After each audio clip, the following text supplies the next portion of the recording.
Welcome to DaphneToo Presents. Thank you. You want to introduce yourself a little bit for anybody who's not familiar? Well, of course. My name is Patrick Martel, Patrick Martel, and I'm a puppet designer and puppeteer. I live in Montreal, and I basically do my childhood dream. When I was a kid, I always wanted to become a puppeteer, and I played with puppets all the time. And now I'm all grown up, and it's still what I do. Wow, living the dream. I love that. Yeah, yeah. So you're working on the new Scooby-Doo live show coming up, the Lost City of Gold, right? Yes, yes. For the live show of Scooby-Doo that we're really looking forward to presenting to people because it still hasn't premiered. I know. It's yeah. We all know why. We're waiting and waiting. Was supposed to be November, but it should be very soon. Premiere is now in January, Okay. and then a beautiful tour. So yeah, for this production, I worked as a puppet designer. So I created many different puppet characters for the show, including, of course, Scooby-Doo, that we consider a puppet. He's Okay. a walk around character, but that's still considered a puppet to me and to all of my team. So it's like we call it a lived-in puppet, a puppet that you make come alive from the inside. So it's almost like a costume, but it's more than that. Okay. So of course there's Scooby-Doo, but there's many other characters, some villains and some very fun effects. So do you design the puppets by hand? Yeah, actually, when we start the show, when we start working, creating the show, there's writers and directors, and we just talk together and we decide what characters would be interesting for the story. And they came up with some very interesting characters, and then they just have a name. Sometimes they have like, oh, we think it should look like, a bit like this or that. They're not sure.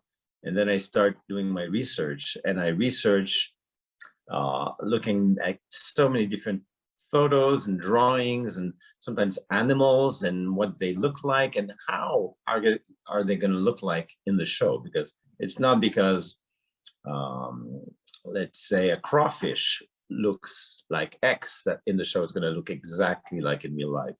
We can create different colors and different shapes, and that's all the fun part. Yeah.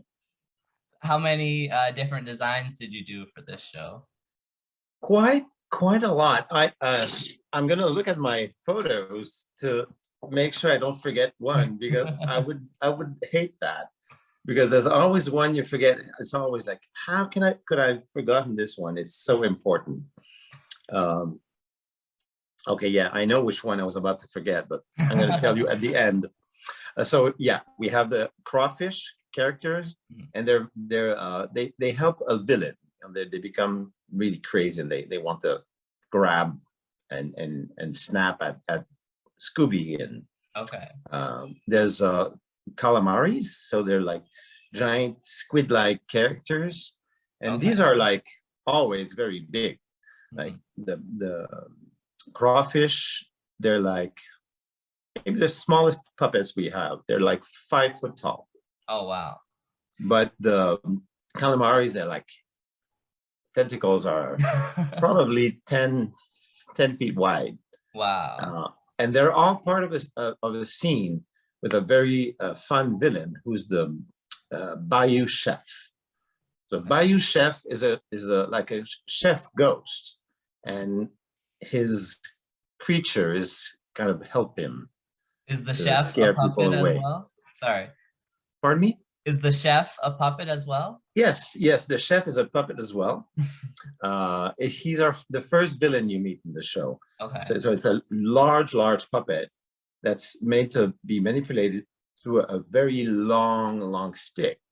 At the end of that stick, you have the head and all the hands, and everything is meant to like move in a very kind of ghost-like movement.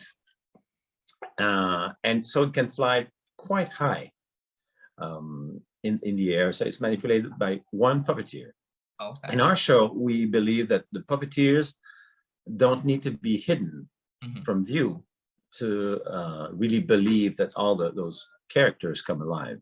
So all these characters that I mentioned, in some way, they also integrate puppeteers. Okay. So they're right behind, like for the crawfish and for the crawfish, they're behind. For the calamaris, they're like behind, but also a bit inside. They can put them on their heads and kind of just like move around with that. And they do so like that. Our puppeteers are amazing and they do so much. And for the chef, it's a long pole, and it's manipulated with a lot of strings, because you really need to make it move about the stage. How many puppeteers do you have? We have a team of 4 puppeteers, but other characters can also manipulate puppets. So sometimes we have a singing character, because it's a musical. So we have a singing character, but in another scene, he's going to be also manipulating a puppet. Okay. Yeah. So all the characters that we also have, like a llama. I love the llama. Very I furry. saw pictures. I love it. Yeah, he's really fun. And we have the very important characters, because they're really part of the story. We call them the Pacha Cuties. Okay. It's a trio. That trio is like small guy, tall guy, and middle guy. And they always kind of fight together, and they're not ghosts, but they're like as if little statuettes had turned to life. Okay. Interesting. And they're all blue. Okay. Their skin is blue. Oh yeah, And I've seen those pictures. Yeah. You've seen those pictures as well? Yeah. Yeah. And we have butterfly swarms. We have a very large puppet. Our largest puppet is it's also like it's manipulated by 2 people, and they're inside the puppet, and it's quite large. It's a jaguar. It's the gem jaguar. And it's a mix between an animal and a robot. Okay. So all the parts are made out to look like they're made out of gold, with the gems in them, and it moves quite nicely. Very large and scary puppet. And there's also we have a condor that flies. That's a kite puppet. And we have flesh-eating plants. Okay. I can't wait to see these all on stage. That sounds amazing. It's a bunch of them. Like every scene, there's a puppet. And the one I was about to forget, that I knew I'd forget, that we also consider a puppet, is that in the show, we decided to turn the mystery machine into a puppet-like large prop. So I also designed that. So our vision of the mystery machine is that it comes together magically. It's like there's all different parts. Some are tabletops, some are stools, some are just part of another set that is a restaurant terrace. Okay. And all those parts come together, and they build a huge, like a life-size 3D version of the mystery machine. And then characters can go inside of it and drive by, and they actually fly. Okay. Did you design that as well? Yeah, I did. And that was very technical, but so much fun. What's your favorite puppet from this production? Well, it's hard not to say Scooby-Doo, because Scooby is so nice. His fur is just perfect. We have this fur specially made to make sure we had exactly the right color of brown for the fur. It's a special, unique stretch fur. So the character that is performed by a puppeteer inside the puppet, and the way he can move inside there, because it's so flexible, and the fur really moves like a real dog's fur. Oh wow! So I really like, but attention the crawfish to detail, is pretty fun too. So, are you a Scooby-Doo fan? Well, I'm not like I'm not like you guys, like a real fan. I know all the episodes. It's not like that. But I've always loved Scooby. Always watched it as a kid because I was just crazy about any kind of cartoon. And for me, it was like all these universes. They went inside my brains, and that's what kept me creative, by looking at those characters, start trying to draw them. So I remember trying to draw Scooby-Doo, just like I tried to draw, you know, Charlie Brown, Mickey Mouse, and I was just like really interested in how those characters are drawn so nicely, so perfectly. Do you have a favorite character? Scooby-Doo. Well, Scooby-Doo. Scooby is probably, again, my favorite character, but if I was to identify with a character, I think it would be Velma. Velma? Okay. Why? Yeah, because I was sort of a nerd when I was a kid, and she's more than a nerd, but you know, she finds the solutions, and I really enjoy that. That's good. That's a good point. Yeah, she's always the one on top of the mysteries. Yeah. So I gotta like that. Yeah, very powerful character. Do you have a favorite villain from the Scooby-Doo series? Well, I remember the villains I preferred were always the ghosts. Okay. The simplest, the better. Like, I think one is called the Phantom. It's just like a white, like when you're a kid and you play with your sheets, exactly like that. And I think it's so great that it's just so simple. It's like two holes and there's a white thing. So I think that's a fun character to say, okay, we don't need to make it more complicated than that. It can be just like this guy under a sheet, under a bed sheet. I think that's really awesome. Fair. Yeah, bring in the concept of costumed villain to its simplest core. I love that. Yes, exactly. So did you take inspiration from any like existing Scooby-Doo villains or characters for your puppets? But not specifically from characters, but I did look at many details, like how are their eyes drawn? What is their proportions normally? What kind of colors are they using? So I was not trying to like duplicate any of those characters, but I still wanted the fans to see in my new villains things they had seen and liked in the regular villains. So for me, it was important to look at those details that really do make a difference.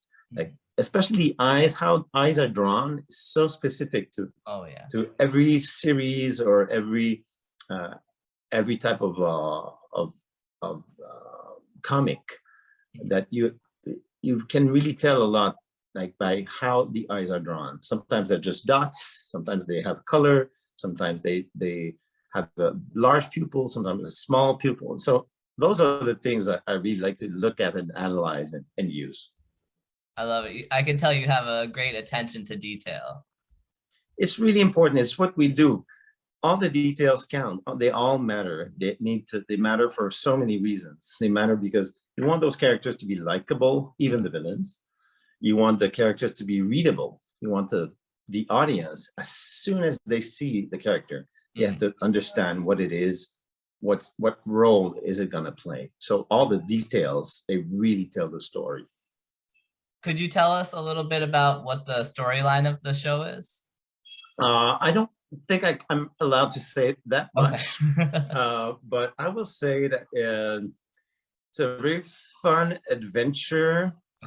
That takes place in South America, and there's a lot of mystery that involves, of course, a villain and a flower. Okay, so a mysterious story to go with the mystery. I love it. So what other projects have you done before this? What other projects have you worked on? Well, I've worked for many different shows with Molov. I worked with them for another project with other characters from a different series of films. I also worked for Cirque du Soleil, where I designed characters for Turok. And Turok was a show that was an adaptation of what Avatar would look like in a stage show. Okay. So it's actually a prequel before humans visited Pandora, the planet of the Navis. So that show took place on that planet. So all the humans performed the Navis in the blue characters, like not human, but human-like. But I designed all the other characters that were animals, and there's plenty. So there was like all those giant characters that were either existing from the real movie or new characters that I was allowed to add in. So that was quite fun. It was quite an honor, yeah, to work with those wonderful teams at Cirque du Soleil to invent those new characters. And of course, the Torque. And the Torque, it's a huge bird that flies, and it's a huge flying puppet that was rigged to a 3D flight system that could fly anywhere on stage and with huge wings. I saw that you used an interesting technique to control it. Like you had the puppeteers underneath it as if they were on top of it or something like that. Can you explain that? Yeah, well, for the Torque, we wanted something that looked like a puppet, that didn't look like an animatronic.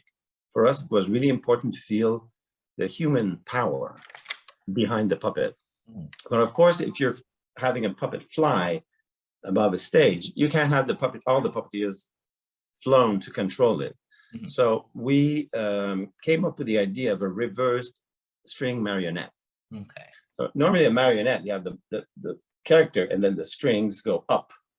But we did the opposite. We had the character and all the strings went down. So the character wanted to stay like in an upward position. And when we pulled the strings, we did the opposite. So with springs and tension, we created like a false opposite gravity that we worked against by pulling the strings. Wow, that's intense. Yeah, it was manipulated by 6 puppeteers. There was 6 puppeteers in the show, and that character comes at the end. So all the puppeteers at the end, they all come together, and they've all created and performed with separate characters throughout the show, sometimes 2 by 2, sometimes alone. And at the end, all the 6 came together and performed this giant puppet. I forget how wide. I think it's 30 feet wide. Wow. Huge puppet. Yeah. Wow, that sounds beautiful. Do you have that was fun. Any complex, anything that complex on this show? We have many things that are very complex on this show. They're not as large, perhaps, but they're made to all be different. Like if we have a scene where the puppet is manipulated from underneath, then the other one is on a rod. And the next scene, it's a kite puppet. And the kite puppet is quite fun. It's this bird that flies all over the stage, and we thought, okay, let's just make this puppet so simple but so easy to manipulate and be able to give it a lot of speed. It's on a long pole. Okay. And it's actually made exactly like a kite, but has the shape of the condor. And when you manipulate it, you can really go fast. You can make it swirl in the air and go really high up and like dive down. It's super dynamic. Wow. So did you have full creative control in creating these puppets?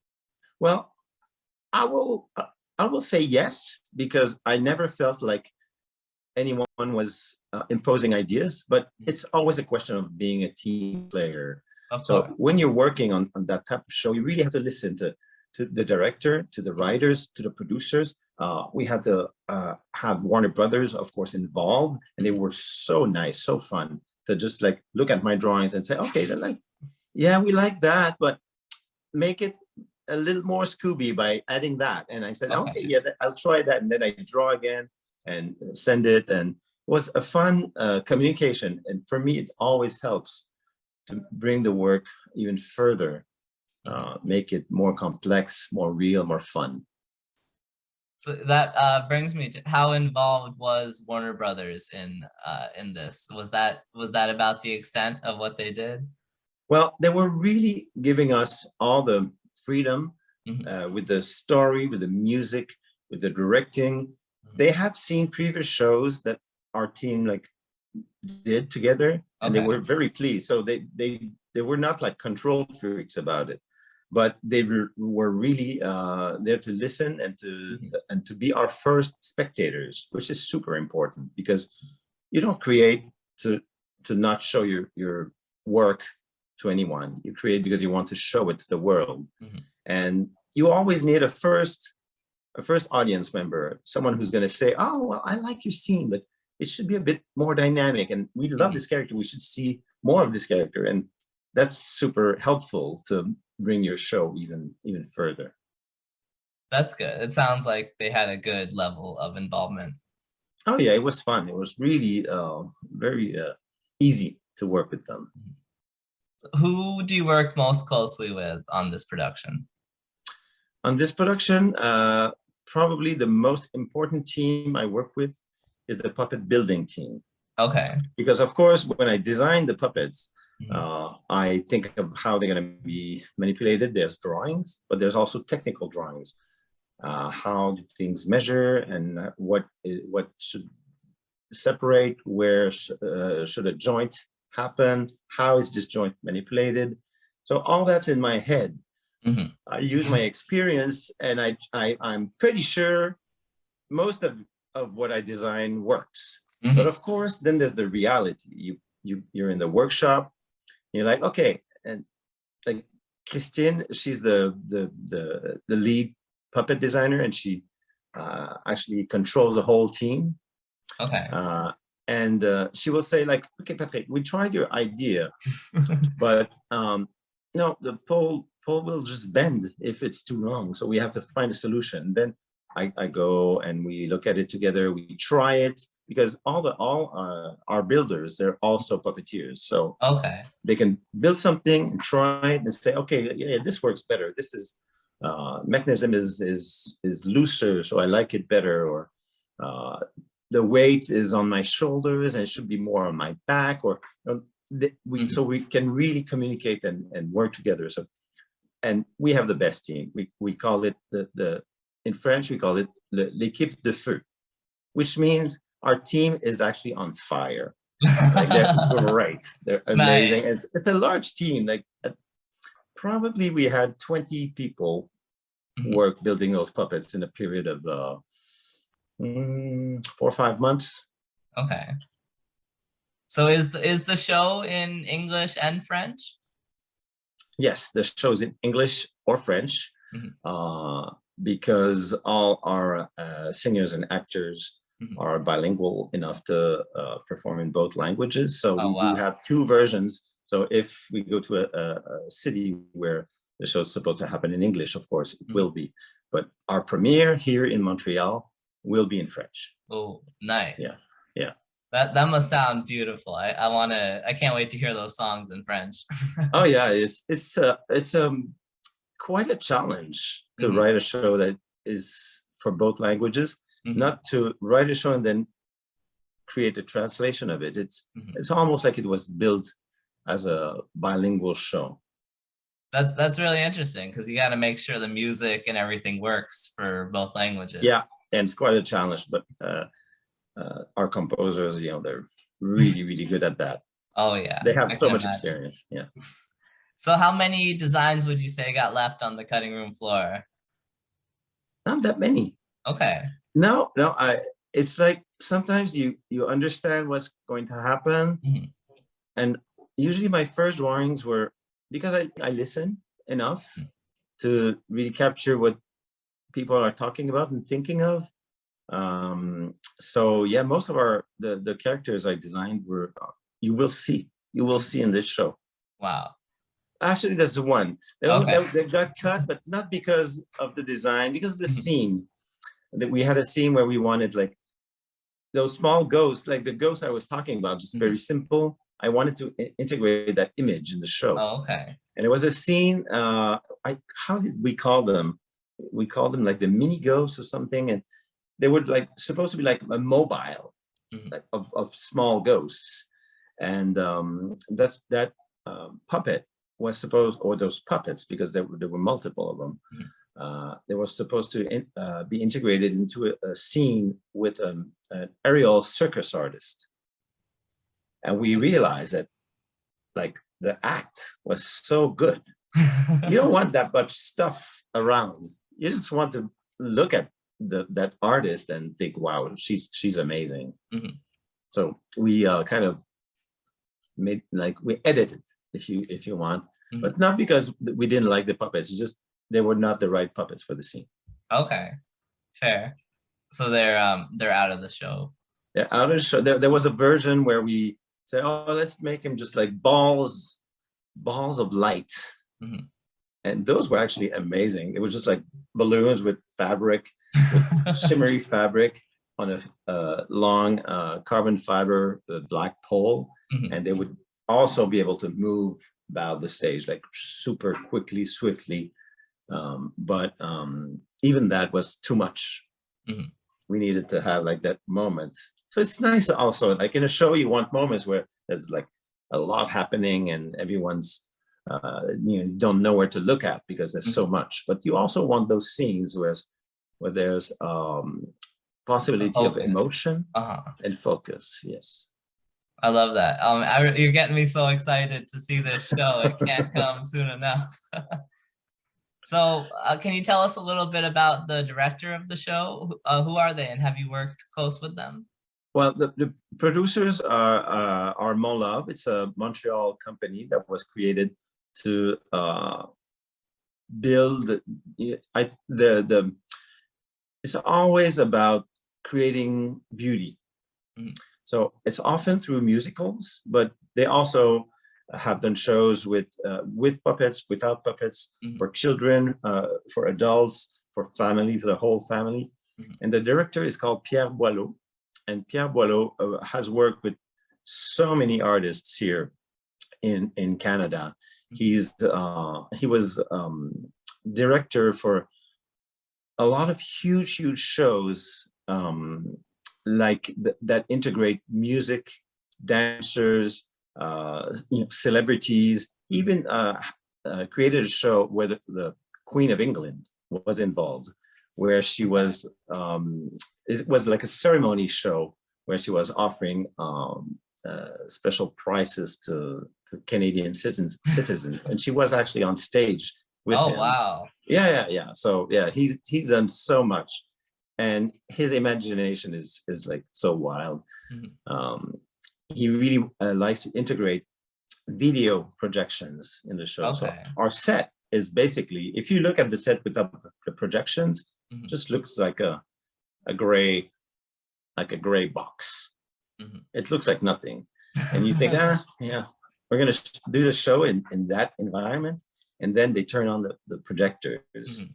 and the video projectors, and that what you thought was just like a gray box turns into a mountain, a house, a table, a door, like, and it always moves and changes. And he's really good at directing the people who create the video images to make sure that this environment is always like ever changing and always full of surprises.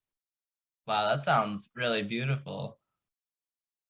Oh, it really is. Like the projections in the show are, and there's projections like a movie. It's like a movie projected without the characters, and the characters are alive. Mhm. So did you get to work closely with him? Yes. The director and the designer, it's always like the first contact is that. Like, I will call the director, like, what do you want in this scene? The like more emotional scene, there's more an action scene. You want how do you want the characters to interact with that puppet? Is it scary? Is it fun? You want it to be more comical or more scary? And then he says sometimes, I know, sometimes let's see, let's try something. So sometimes we also build prototypes. Then I show him, like for the Kite Puppet, we had a prototype made that was just like monochromatic kite, but just to see the movement. And then he said, oh yeah, I love that. So we ended up having more than one. We added two. We said, oh, that's too great. Let's add more. That's cool. So you had a good back and forth through the creative process. Really, I really did. So how long have you worked with Monlove? Well, Monlove is, for me, it's quite new. I mean, I guess the first time we met was 6 years ago. Okay. So for me, that's quite new because I've been working this business for over 30 now, or 30 years. And since then we've worked on 2 projects, and I hope there's going to be more because they have other brands that they want to turn into amazing musicals. Okay. And there's one brand, I can't tell you which one. I'm not allowed, but it's like my favorite character ever. And I would be so honored to turn that character into a 3D life-size puppet. You know, that would be amazing. So you said your dream was to be a puppeteer or to be with puppets. What inspired you? What got you into that? Well, I was lucky enough to see some puppet shows when I was a kid. My babysitter took me to puppet shows. I was 3 and I still remember those shows. But most of all, there was a lot of puppetry on TV. Okay. Of course, shows you probably know, like Fraggle Rock and Muppet Show, and of course Sesame Street, all the Jim Henson puppets that were amazing.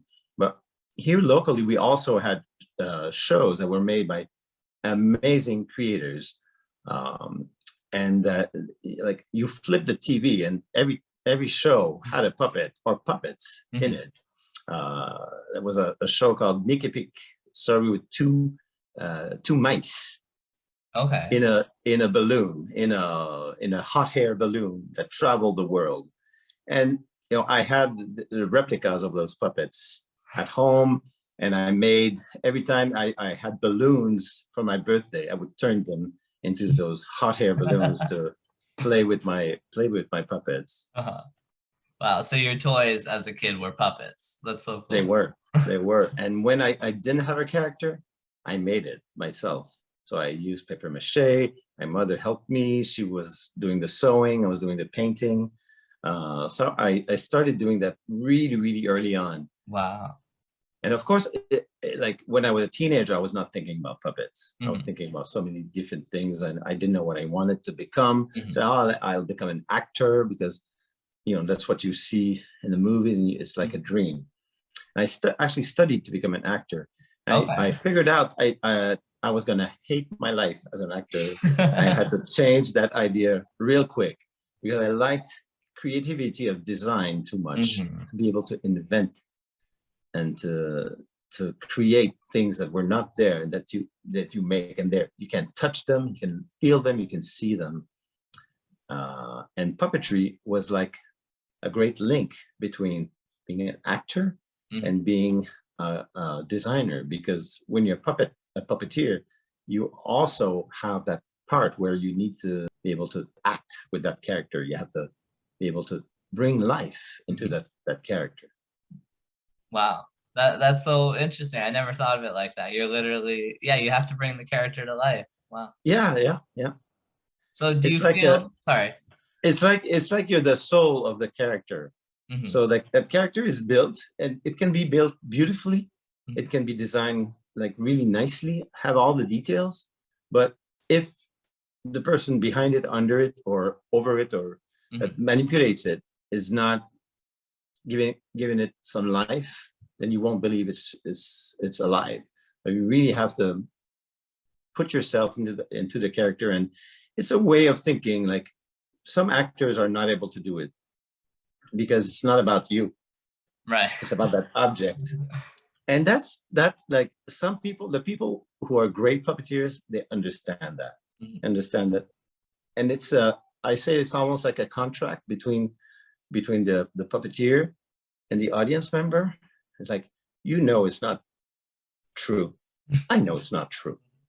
But let's believe together. Yes. And that's amazing. That's just amazing. That's beautiful. I love the way you talk about it. I can really tell that you love what you do, and that's great. I really do. Yeah.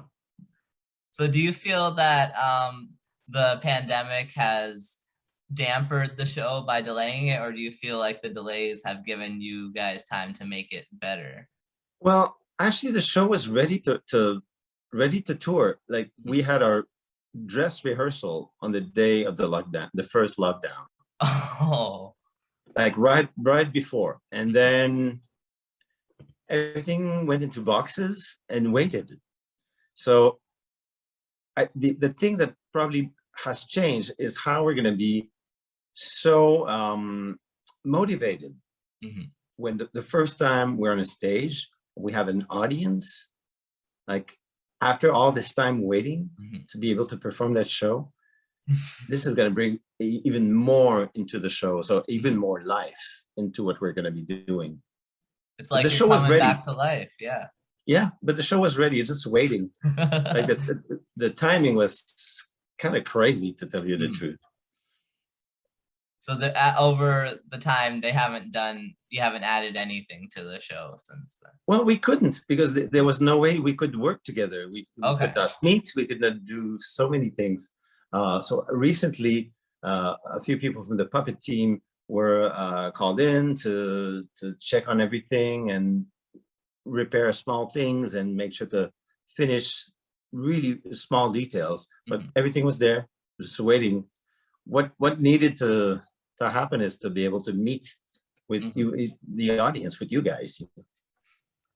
So I guess this next question's a little moot, but I still want to ask it. Do you feel like the pandemic has changed the way you have to work?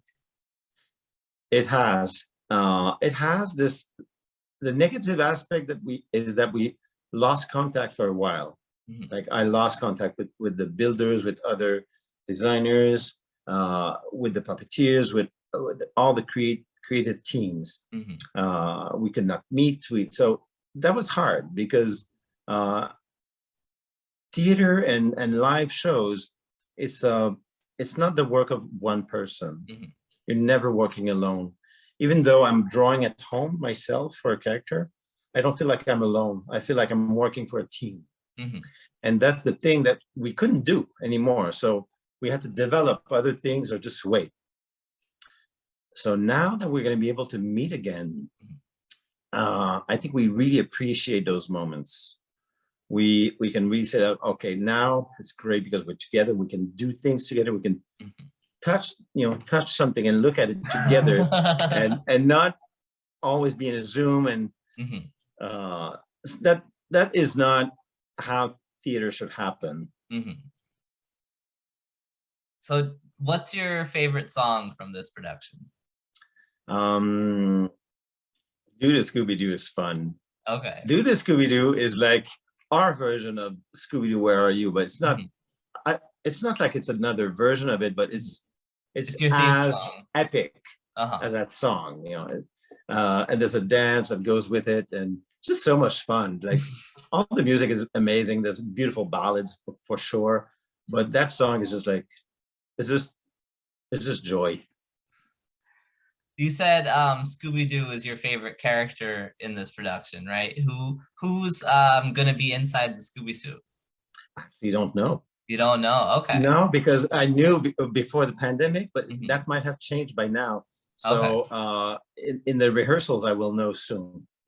Yeah, but I can tell you one thing: that person's going to be fit, slim, and not afraid of the heat. Oh, it's super hot in there. It is. It's a fur costume, so of course it's going to be hot. And there's like many layers. There's the base layer, and then there's the muscle suit. Muscle suit is made to be, it's there to change the aspect of your body, because you don't want to feel that there's a human inside. So you have to change the aspect of the body. So for an example, the thighs on Scooby-Doo are super short because a dog has the short thighs. So it's like the puppeteer's thighs are hidden in his belly, and the thighs actually go a little lower than the knees, just a little bit, but they still bend, but it just changes the shape, and you don't see human legs anymore. You see dog legs. Oh, that's interesting. So you've completely like terraformed the person underneath.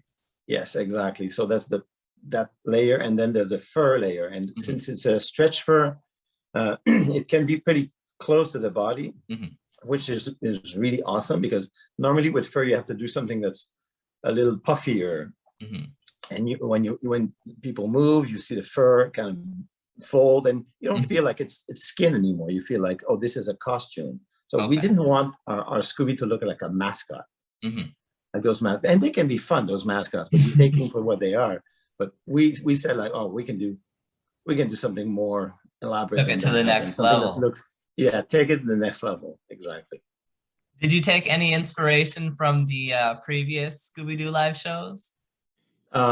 We looked at them a little bit, of course. And the thing that we looked at is how they're able to recapture the essence of the characters. And that was an inspiration to do that as well, to try to keep what needs to be kept and go crazy with all the things that you can add and develop. I also looked at the 3D animated movies. Okay. Because I thought what we're doing is like a 3D animated live show. So it's like the way the characters, especially Scooby, is made, those 3D movies, and it's always different. If you look at the movies, it's not always the same design. Yeah. And some designs, I know the people at Warner Brothers like really adored, and some designs they were not like too crazy about. So, and they told us that. So we said, okay, that's a good line. Like they didn't want Scooby to look too much like a real dog, like a real great thing. They still wanted the cartoonish aspect, and I think that was a really good call. Do you have a favorite Scooby-Doo movie? I actually don't. Because well, maybe the one I preferred was the one where the dog, where Scooby looked like a dog. That was not supposed that we should not go there. So it's kind of this mixed feeling that I kind of really like that movie, but we had to do something different for the show. Okay, fair. Do you have any unannounced details of the show you could share with us? Well, I can share that you should look at Molov's Instagram and Facebook, because we're going to show more photos of the puppets soon. Okay. In the workshop, show the new rehearsals, because we have to rehearse again. Okay. And for sure show the dates of the tour, because the tour, it's a little messy to create a tour now, because all cities are different and not everyone is ready to have shows in their cities. Some are really anxious, some want to wait, but soon we'll have that map where you'll see where our show's traveling. Okay. I'm looking forward to that, to see like where is all this beauty and this work is going to be able to travel, and where I'm going to be able to travel to see the show with those audiences. That was my next question. Do you travel with the show?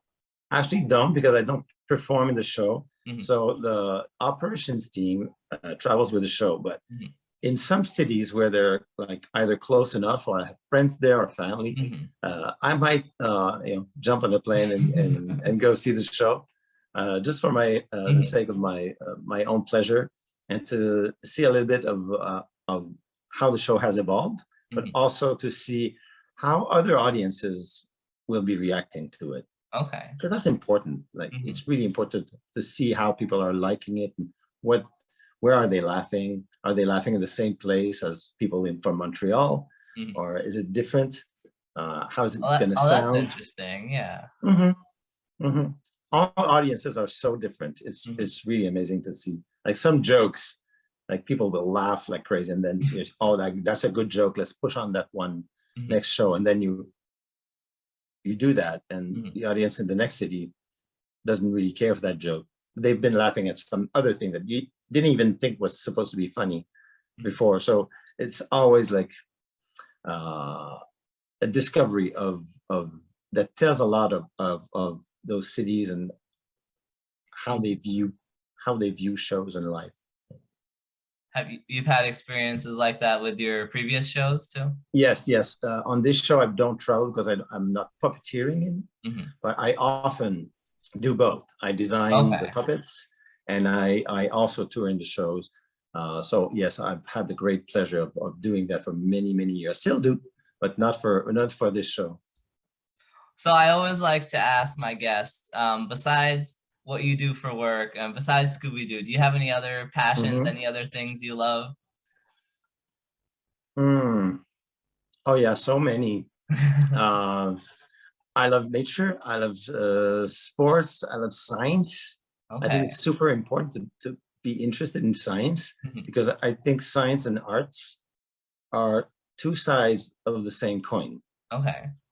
It's just they're the same thoughts, but they're not turned into the same products.